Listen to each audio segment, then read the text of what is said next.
Terima kasih. Saya juga nak respon lah tentang soalan ini. Sebenarnya apa yang kita lihat Terengganu ni, kalau kita bercakap tentang ranking dia ke dan sebagainya, ataupun kita bercakap tentang bagaimana kita nak menang dan bagaimana apa formulanya, apa pendekatannya dan sebagainya, sebenarnya dia kena bermula dengan satu impian. Ya, satu visi yang jelas. Apa yang kita nak buat kat Terengganu ni? Ya? Kalau kita visi kita tu jelas, kita kena nak tak nak kena cari formula yang tepat untuk memenangi pilihan raya ataupun menghidupkan satu organisasi di kawasan kita. Bukan isu dia bukan masalah pejabat, tetapi masalah besar saya nak sebut adalah kepimpinan. Kepimpinan adalah faktor paling penting yang mesti kita fikirkan. Kalau ada pun kapal yang hebat, tetapi kemudinya kapten kapalnya tak tahu nak bawa kita ke mana, dia tak akan bawa kita ke mana, dan malah kapal tu mereput dan akhirnya tenggelam. Setuju atau tidak? Jadi kalau tanya Kak Oji, formula paling pertama yang paling penting sekarang adalah memilih kepimpinan yang betul. Kepimpinan yang betul adalah mempunyai, kalau banyak-banyak lah orang cakap, saya nak bagi 3 je. Pertama, kepimpinan yang boleh merencana. Dia boleh merancang, boleh merencana. Bukan duduk pegang jawatan batu beku gitu je. Macam apa ni? Orang kata kalau penyu pun dia boleh bertelur dan sebagainya kan. Ini tak, dia mandul kata. Pertama, boleh merencana. Yang kedua, dia mesti melaksanakan apa yang direncanakan. Banyak idea pun tak guna, kan? Saya bukanlah nak puji, tapi memang nak puji, kan? Macam Rafizi, kan? Selain boleh merancana, tetapi dia boleh melaksana.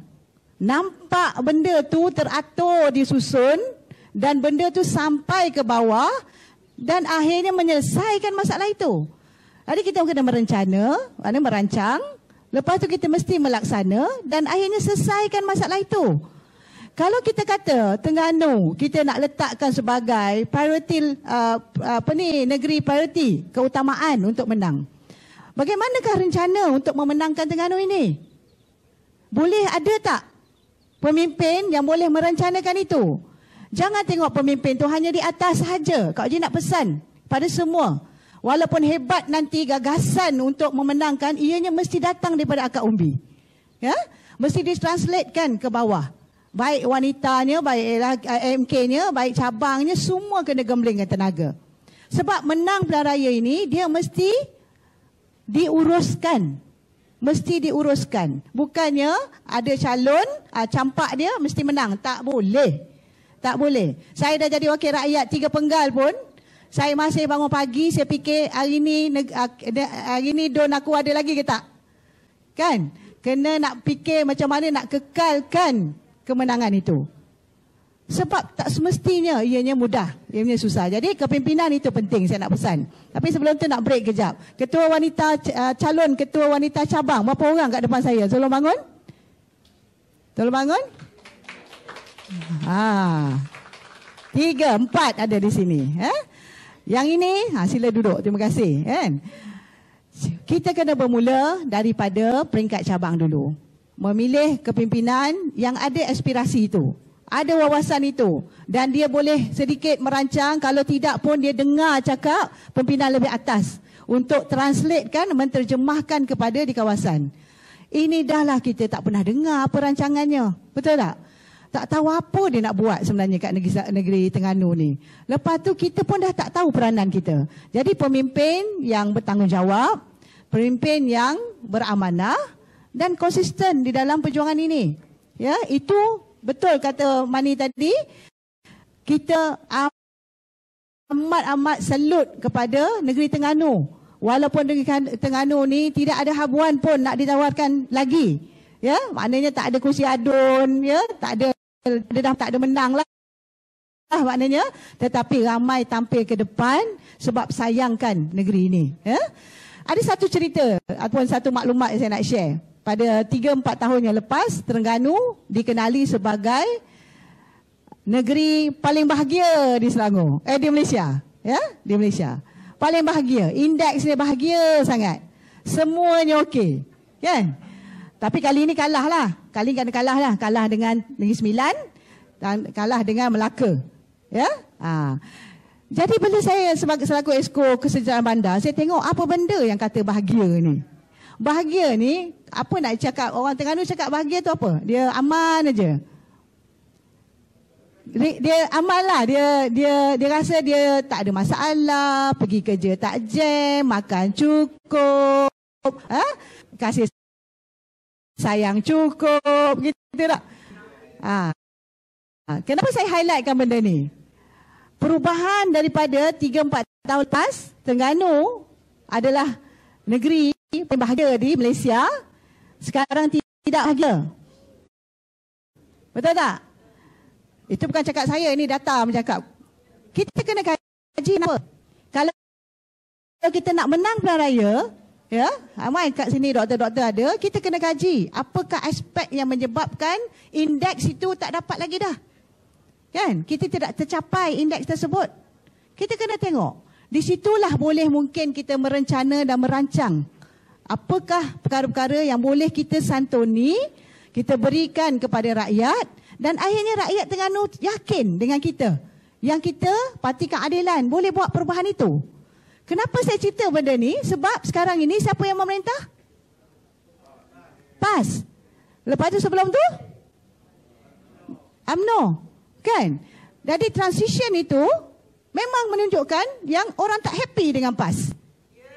Kan? Jadi inilah kesempatan orang politik kena pandai ambil kesempatan. Tak ambil kesempatan, masa tu tiba, kita rugi. Jadi insya-Allah, saya yakin kepimpinan yang menawarkan diri ini menang aja nanti, rangkul semua, garap, rancang untuk menangkan Terengganu. Kita berikan Terengganu menang insya-Allah.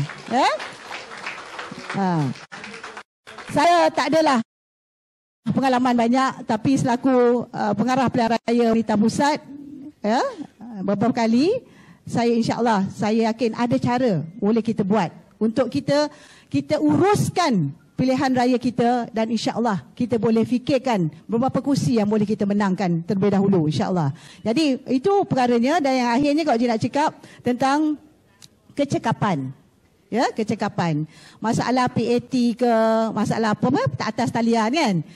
Macam mana ni kita nak dapat pengundi atas talian, nak register pun payah dan sebagainya, ya.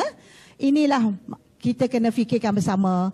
Sebenarnya Parti Keadilan memerlukan pengurus yang begitu-begitu cekap di dalam menguruskan parti.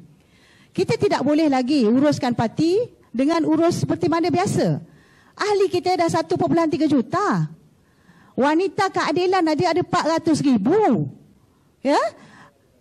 Senarai anggota, pelibatan anggota, ketelusan kita berkomunikasi dengan anggota itu amat-amat penting.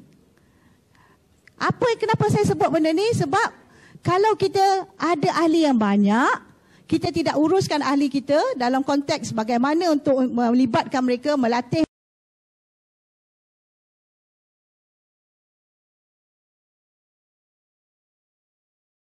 mereka daripada satu tahap ke satu tahap lain, memahami tentang pengurusan organisasi dan sebagainya, akhirnya kita jadi buih-buih yang banyak.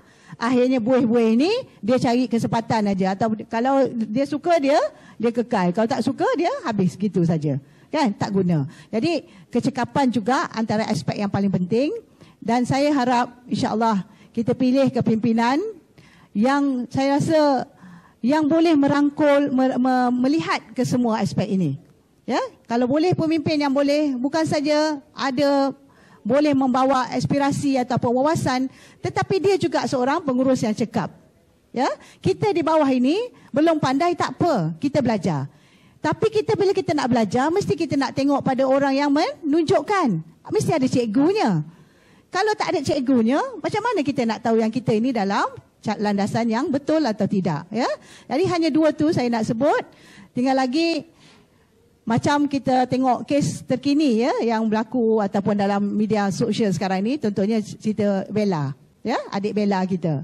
Tahu cerita Bella? Ingat kau Terengganu tak tahu. Alhamdulillah tahu kan.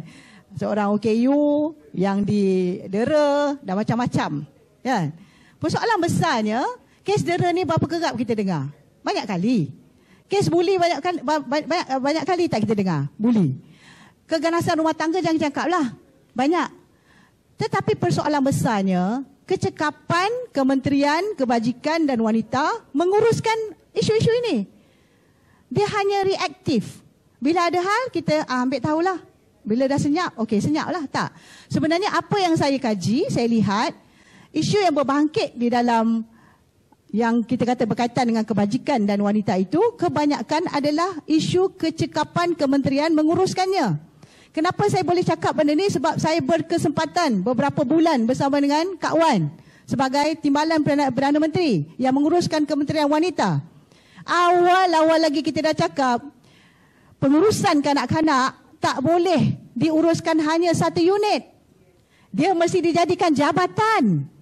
Jabatan itu mesti ada di peringkat negeri, setiap negeri. Jadi dia lebih orang kata ada perkasa, lebih banyak benda yang dia ada. Kalau di Selangor, jabatan ataupun kita tak ada jabatan kanak-kanak. Kita hanya ada jabatan pembangunan wanita. OKU kita ada jabatan, tapi orangnya ada 2-3 orang saja dalam jabatan itu. Jadi pengurusan itu penting. Isu Bella adalah salah satu isu yang banyak ada di Malaysia ini yang perlu diuruskan. Bukan masalah lawyer dia siapa, masalah ini dan masalah itu, tidak. Masalah pengurusan pentadbiran itu perlu dibetulkan. Jadi kalau kita bercakap tentang isu itu, kita juga kena renung tentang parti kita.